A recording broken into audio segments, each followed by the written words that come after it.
Hey guys, welcome to the Son of Wonder. All sorts of new announcements and trailers and all sorts of good and maybe not so good stuff was released at Star Wars Celebration. So let's conversationalize.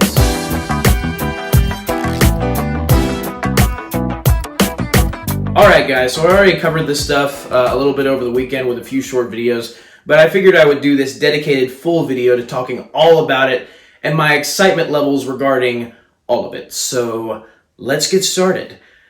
If you have been following Star Wars news lately at all, you'll know that Star Wars has not had the best track record, and this is kind of a recurring theme with them since like forever now, it feels like. They've not had the best track record of announcing projects and actually, releasing those projects. That not been going great for them at all. And so literally over the course of this year alone, and we're only in April, they've announced, hey, this movie's happening. Hey, this movie's not happening. Hey, this movie's happening. Hey, this new movie's not happening. This movie might happen if it was happening, while it couldn't happen if it did. And the producers said it might, but the writers are leaving, but the director kind of wants to stay on, but they don't want to stay on. And a chicken was eaten by a great white shark on top of a railway liner. I haven't the slightest idea. That's basically the summary of Star Wars up to this point in time. Bottom line is, we actually do have some new movies announced. 3. And one of those movies, we're starting at the bottom of my excitement list. This is sort of a ranking of, my least excited to most excited. That's how I'm going to do it. But starting at the bottom is a new Rey Skywalker movie announced. It's going to be set 15 years after Rise of Skywalker. And it's going to be about Rey's new Jedi Order. Forget the fact that we could have done that with Luke for Force Awakens, and we should have done that with Luke for Force Awakens, but instead we went on a rabbit trail about a completely new character that nobody liked as much, and now we're going to do a story about her forming a new Jedi Order instead of Luke, who's, like the main hero of Star Wars. Yeah, that sounds like a great idea. No, it doesn't. And I'm honestly, part of me is surprised that they did this just because of how disliked the sequel trilogy was. People say it's divisive. It is divisive, but most of the people I see generally don't like at least the trilogy as a whole. They might like some of the movies individually, but not the trilogy as a whole. So the fact that they are following up this trilogy and still acting like it exists, which it doesn't, at least not in my headcanon and not in a lot of people's headcanon. It's weird that they're following that trilogy, but they are, and I'm partially surprised, partially not, just because it is Kathleen Kennedy, and I feel like as long as she's the leader of Lucasfilm, she's going to want to stick with these characters that she helped oversee. But there you go. I have no excitement for this film. It should have been Luke Skywalker who led a new Jedi Order, and Episode 7 should have been about that, instead of what they made it about. Daisy Ridley, I'm fine with. I think she's a great actress. But as far as the movie itself, even if it's a good story, it's still going to be pointless because you just should have done it with Luke. So that's my viewpoint on the movie. Next up, Andor Season 2. Now, it just goes to show you how unexcited I am for the Rey Star Wars follow-up movie in the fact that I don't have Andor Season 2 at the bottom of this list. Because I might be the only person on the planet, at least according to my knowledge that I've gathered from everybody else. Everybody else seems to absolutely love this show. Might be the only person on the planet that vehemently despises this show. I did not like the first season whatsoever. The only good thing about it was the Andy Serkis stuff, him as Kino lawyer, them breaking out of the prison. That was a good arc. That was a good episode. I'll give them that. Most of everything else, I just didn't like at all. I didn't think the story arcs were compelling. I didn't think they paid off. Honestly, the worst thing that the show did, in my opinion at least, the worst time they had doing stuff was the payoffs. They just did not give good payoffs for the characters. If they set up an arc and then they just kill the person, or they just have the person, just become too unlikable for you to care about their story going forward or want to see them anymore. So it's just like, at the end of the day, you kind of got to ask yourself, like, what was the point of all of this in the first place? So we're getting to season 2 from Andor. And my excitement level is... The only thing that could get me a little invested is if they bring K2SO into it. He is probably my favorite droid in all of Star Wars from Rogue One. Absolutely love Rogue One. It is phenomenal. And K2SO in it is hilarious. But, at the same time, with the tone that this show has already established that I don't think is Star Wars at all, and with the story arcs they put the characters on that I frankly just don't care about, like A Day in the Life of the Hollywood Celebrity with Mon Mothma, whatever that was, having family trauma, trying, like, she might have to give her daughter, like, let her daughter date. I don't know. And I don't care, because it's all just, it's like trying to be deep, but end up being stupid. At least in my head. A lot of people, other people, they were like, wow, this is such compelling and deep storytelling. I just saw a bunch of boring stuff, basically. So I'm not invested in the character arcs. I guess there is a little bit of curiosity to see how it's going to lead into Rogue One. I'm curious if spoilers for Andor, spoilers for basically every Star Wars thing if you haven't gathered this yet, but I'm curious if Kino was able to escape the prison despite him not being able to swim. That one I am a little invested in because Andy Serkis is one of my favorite actors, and he was like one of the best characters in the whole show was Kino Loy. So I am curious about him. I'm curious about how they're going to lead into Rogue One. I'm curious if they'll bring K2SO into it. But everything else is just such a damper for me. So yeah, my excitement level's not very high. Next up on here, we got The Acolyte. Now, I haven't talked about The Acolyte at all, mainly because we haven't really gotten any updates on it since they announced it was happening. So there hasn't been anything to talk about. Now there is. Now they finally brought the show back up at Celebration. It was one of the bigger shows that they announced was coming next year in 2024. I don't know exactly when. Oh, yes, by the way, Andor Season 2 is coming out in August of 2024, if you guys wanted to know that. But back to Acolyte. It is coming out next year. And this one has a lot of intrigue in the world, in the story, the part of the Star Wars galaxy that it's exploring. I am intrigued in that part. What scares me a little bit is the girl producing it, the showrunner for the show, the main showrunner, Leslie Headland. Her portfolio up to this point, she directed some of the Bachelorette or something. Like, I looked at her list of stuff, and at least all of the stuff that people said was some of her most acclaimed things she worked on didn't really impress me. So that scares me a little bit. And honestly, I've gotten to this point after Obi-Wan Kenobi where I'm like, if Dave Filoni is not directly involved in the making of a Star Wars project, it's probably not going to be good. And to me, that went for Andor, that went for Obi-Wan, that went for the sequel trilogy, definitely.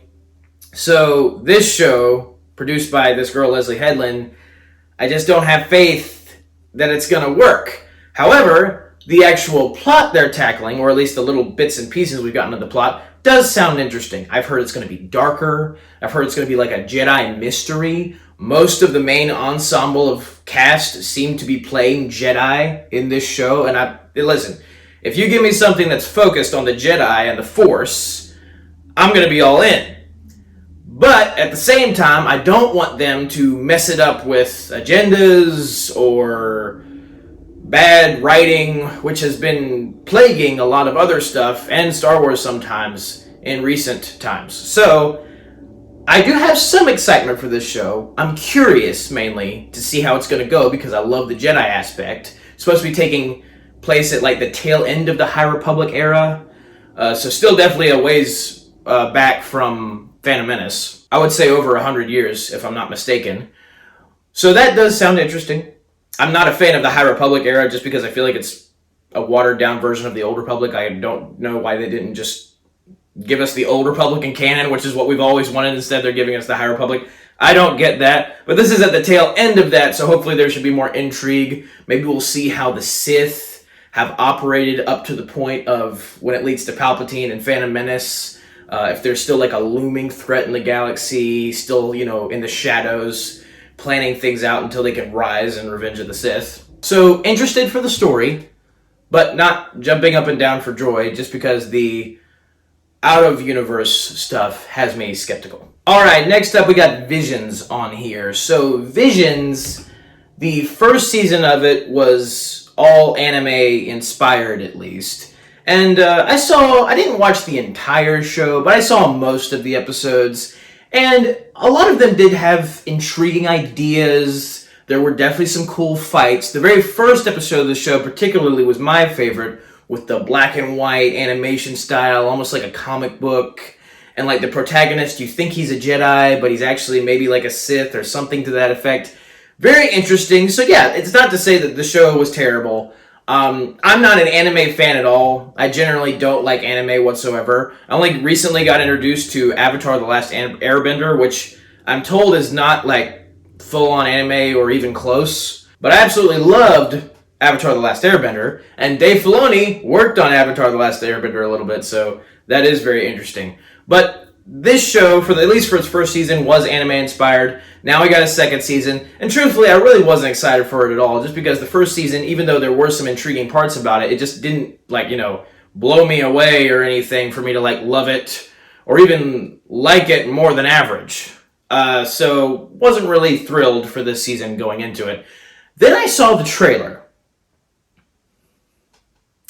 It looks pretty good. This season is not all anime. There's some anime stuff going on, but a lot of it isn't. And the animation styles that they have chosen for some of these projects looks pretty dang good. It opens with this crazy looking Sith with this almost Arthurian knight looking red lightsaber, and he's dragging it along the ground, and you got the sparks flying. That, again, like I said before, when you get into the Jedi Force stuff, especially when you get into the dark side Sith stuff, really just anything to do with the Force and the people that use the Force wielders and lightsabers, I'm game.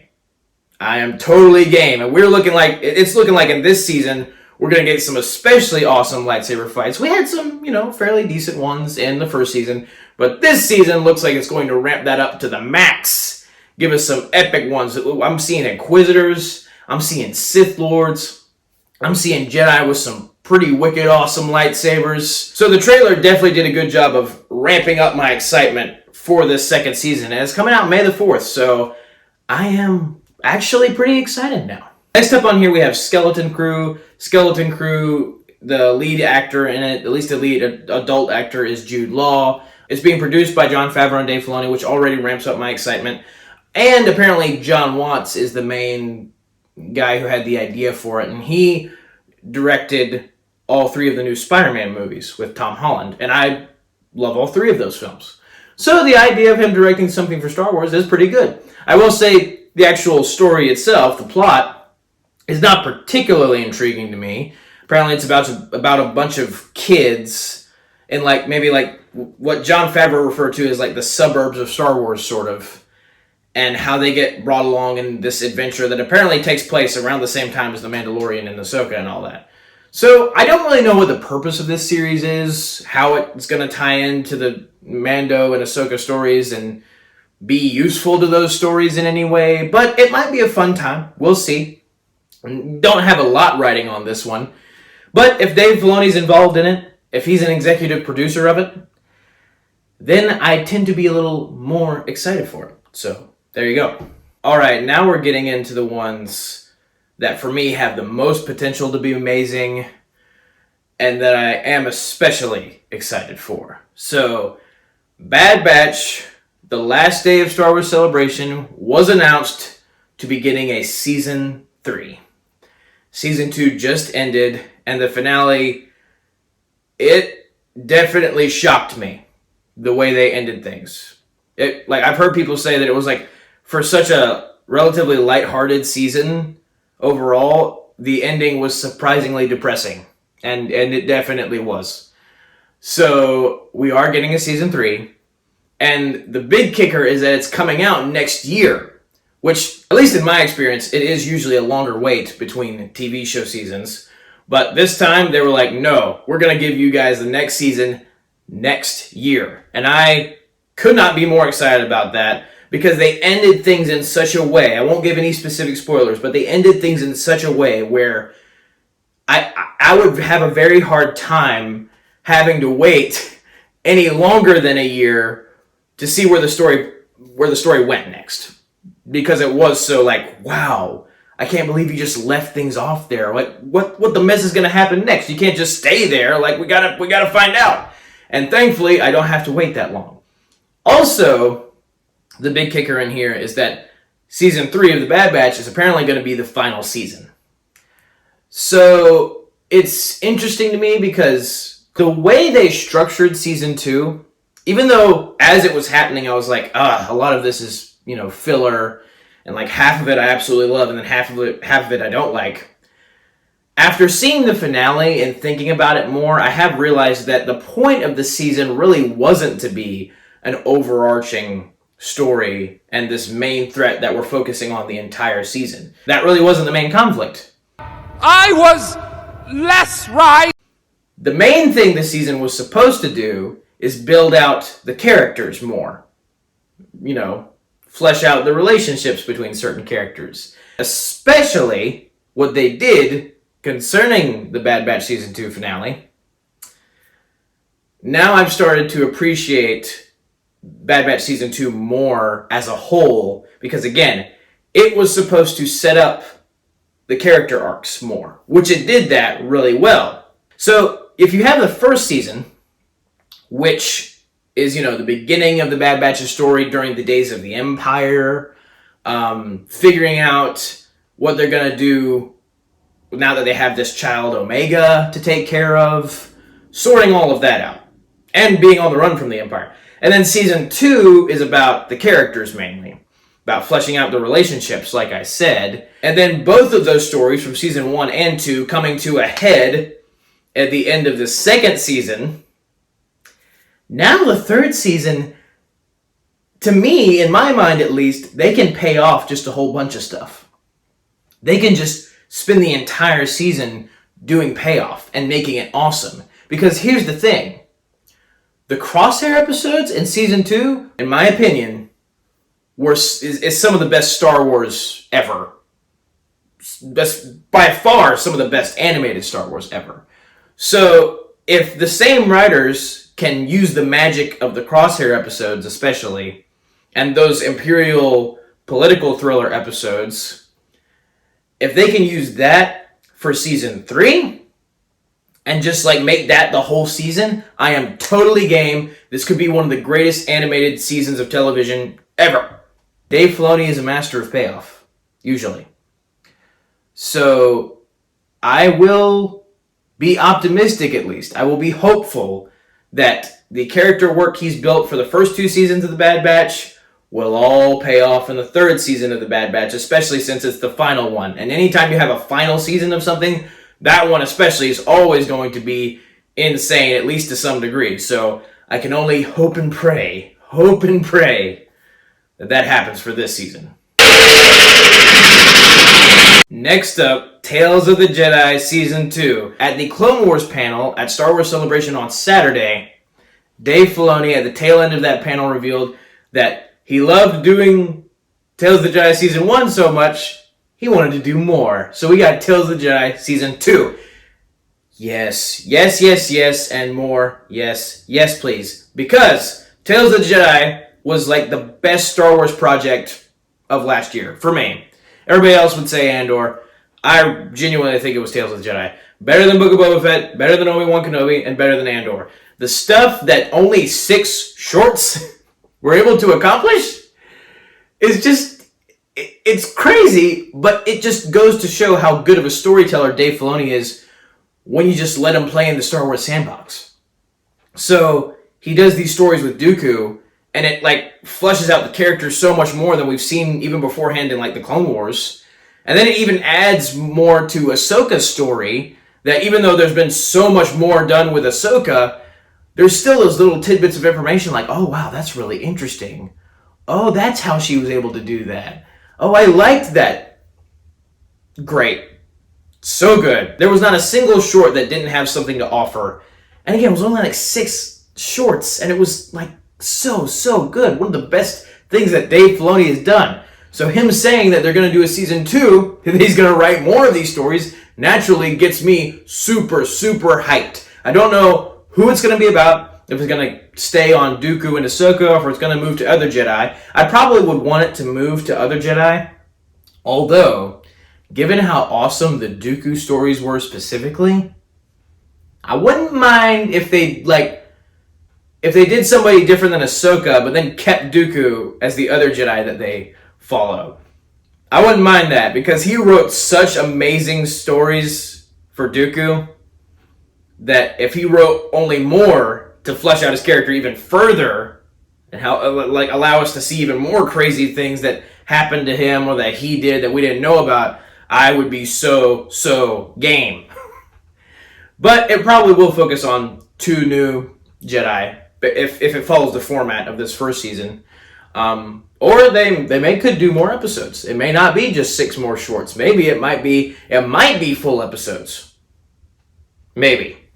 But this by far is the thing that I'm just like, wow, that sounds freaking phenomenal, and I cannot wait. I will be the first person to watch them. All right, now we're on to the top 3. This one is interesting. This one is very interesting. Of all the projects announced at Star Wars Celebration, this one I did not see coming. I don't have a specific picture or poster for it because we really don't have a specific picture or poster for it yet. Seems like it's definitely in the early stages of development.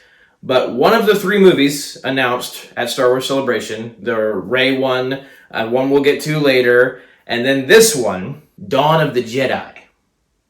Now, honestly, a movie that's called Dawn of the Jedi, a Star Wars movie called Dawn of the Jedi, could have sold me right then and there.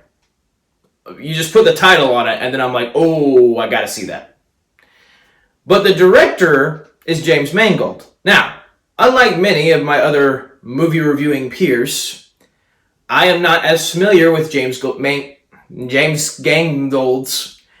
Mangold's work.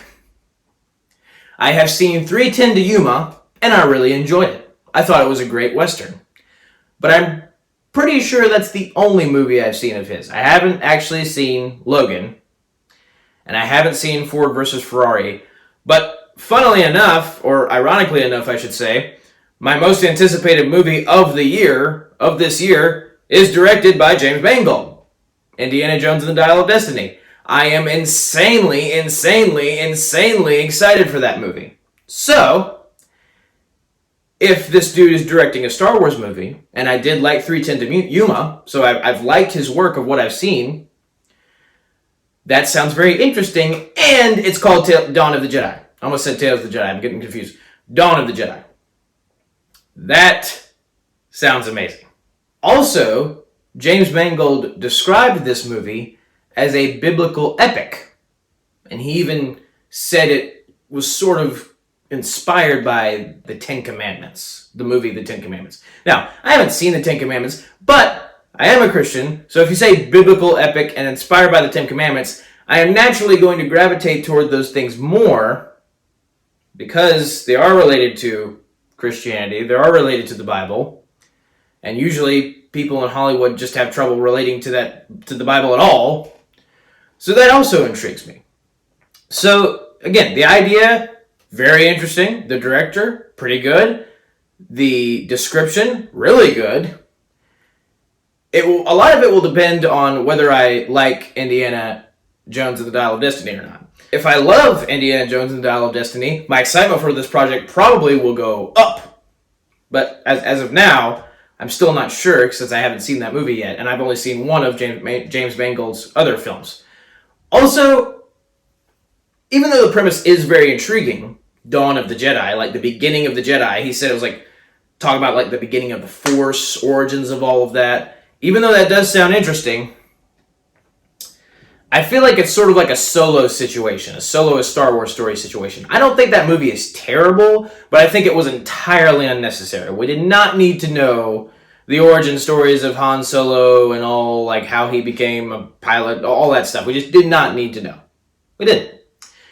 I'm worried this is going to be one of those kind of movies. It was cool, interesting interpretation, but we didn't really need it. Like, one of the coolest things about the Force in Star Wars is that you don't know everything.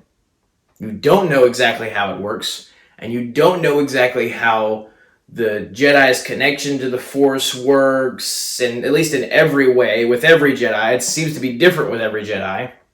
There's some mystery there. The Force is a mystery to a large part of the galaxy, and even to the audience. And so, if you do a movie that's devoted to exploring all sorts of aspects about the Force, even though that does sound great in and of itself, you might lose some of that magic that you have in our current state, not knowing nearly as much about the Force. Because again, one of the most intriguing things you can do when you're writing a story is make something unknown on purpose. So you have the audience wondering, like, I wonder, how does that work exactly? But at the same time, in the back of the audience's heads, they don't really want to know, because part of the fun is part of the mystery. So that does concern me. However, if they can do it in a way where it's like, hey, these are the origins of the Jedi, and it's a phenomenal story for the origins of the Jedi specifically, but we still leave the Force to have some intrigue left in it, some mystery left to it, if they can find a way to balance all of that, this could be like one of the best Star Wars movies ever, and one of the best Star Wars projects, period. So, all of those things, high level of intrigue, I just hope they do it right. But naturally, second on this list is going to be Ahsoka.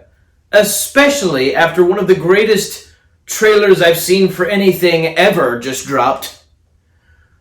Oh, it's funny, before Star Wars Celebration happened, I had just come off watching the last Mandalorian episode, which at least is the last for me at this point of recording, episode 6, the one with all sorts of different, cameos from actors and, boring and insanely aggravating stuff.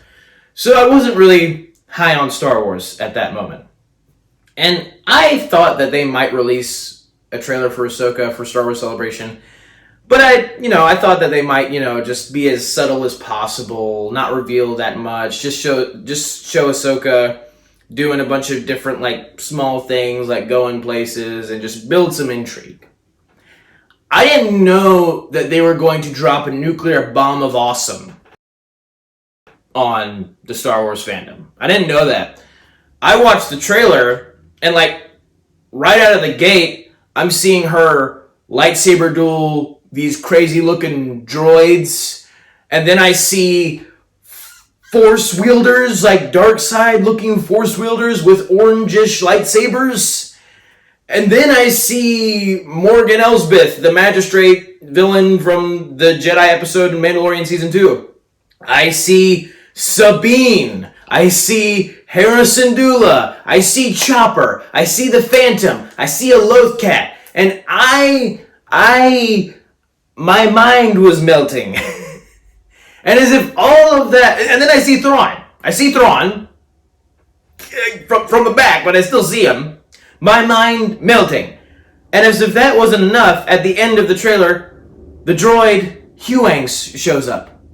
A lot of you might not know who Huyang is, but for me, he's a very special droid. He was featured in a 4-episode arc of the Clone Wars in Season 5 about Jedi younglings going to get their kyber crystals from Ilum and build their lightsabers. Huyang was the droid that helped the Jedi younglings build their lightsabers in that arc. And I had always wondered, like, I wonder what happened to him after Clone Wars. Because I love that droid so much. He's like an old, wise droid. Like, he literally supervised Mace Windu and Yoda's construction of their lightsabers. That is mind-blowing that he's lived that long, and that he's seen all of that history play out, history that we've only dreamed of seeing. Such an intriguing character, and such an intriguing idea to, like, make a droid like this lightsaber smith. And so I always wondered what happened to him, and to see him at the end of Ahsoka was so fitting because Ahsoka she's like one of the main characters of that arc in Clone Wars Season 5. So to see him at the tail end say, perhaps it is time for a new beginning, possibly for the Jedi Order, maybe they're going to retcon the sequel trilogy and hopefully say that, Ahsoka and Luke formed a new Jedi Order and it all worked out great. At least that's my pipe dream. But I like to think it's a possibility. Bottom line is, Hewing, that was awesome. Thrawn, that was amazing. Darksiders with orange lightsabers, that's phenomenal. So they dropped an entire bomb of awesome on us. All sorts of details and crazy Easter eggs and all these different things that I had no idea I was going to see. Star Wars Rebels is like one of my favorite Star Wars things ever. So to see these characters in live action, Sabine, Hera, Chopper, Thrawn, Ahsoka, with them all, it's basically Star Wars Rebels Season 5. Which, I would have absolutely, oh my gosh, I would have loved to have seen a Star Wars Rebels Season 5. Especially the way they ended it, for what it was, the series finale in Season 4. So to see this play out in live action, which is something I never even would have dreamed of, that's amazing. And even at the end of Season 4, spoilers for Star Wars Rebels, if you haven't seen it, turn away now, watch my video later. But, ending of Star Wars Rebels, when I first watch it, Ezra and Thrawn get sent off to the unknown regions by the Purgils, by the space whales. It was all Ezra's plan. He deliberately had the Purgils send Thrawn and Ezra away to protect Lothal from Thrawn. Fast forward however long after that, we still don't know. Lothal is prospering. The Empire's not there anymore. This is after the Rebels have defeated the Empire in Return of the Jedi. Sabine is visited by Ahsoka to go find Ezra after the Empire has been defeated. I cannot tell you guys how absolutely and utterly obsessed I was with figuring out what happened to Ahsoka and Ezra, and Sabine and Thrawn. Those characters, for me, as soon as that series ended, I was like, oh no, you can't just end there. I can't just be waiting however long. I gotta find out what happens to him. I gotta find out what happens to him. And so, I do as much research as I can, and then all Dave Filoni said was they're in the unknown regions somewhere. If you don't know what that is, that's like a part of the Star Wars galaxy that it's unknown. Nobody knows at least not a lot of people know what's inside the unknown regions. So that's all I had for years. I'm pretty sure since 2018. And now finally, after all these years, live action, the story's being completed. In live action, the story's being completed, and I could not be more excited. But there is one project that was announced at Star Wars Celebration that ended up being the king of my excitement. And that is not The Mandalorian, because that show already exists.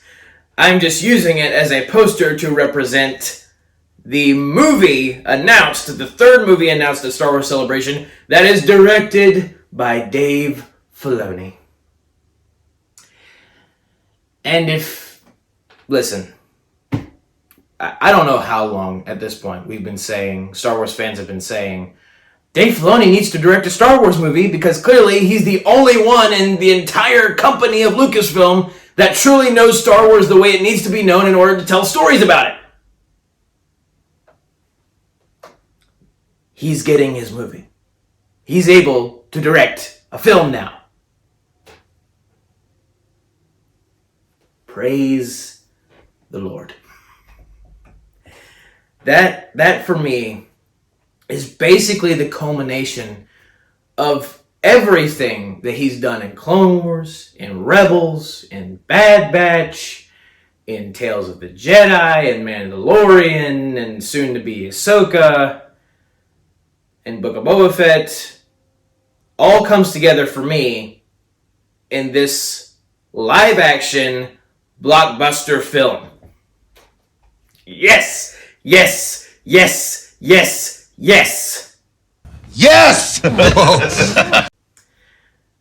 especially considering the fact that apparently it's going to literally be the culmination of the shows Ahsoka, Mandalorian, and Book of Boba Fett. And I feel like will, in some ways, because of the characters already featured in these shows, tie into Clone Wars, obviously tie into Rebels, and then tie into maybe even Bad Batch. Maybe. We'll see. We'll see. We'll see. Also, I assume Skeleton Crew is going to be in that ballpark as well. So, I am... like, the idea of Dave Filoni directing a blockbuster Star Wars movie where everything is connected, all of the characters from each of these different projects come into the same place and battle what I presume to be the same enemy, which is I also presume to be Thrawn.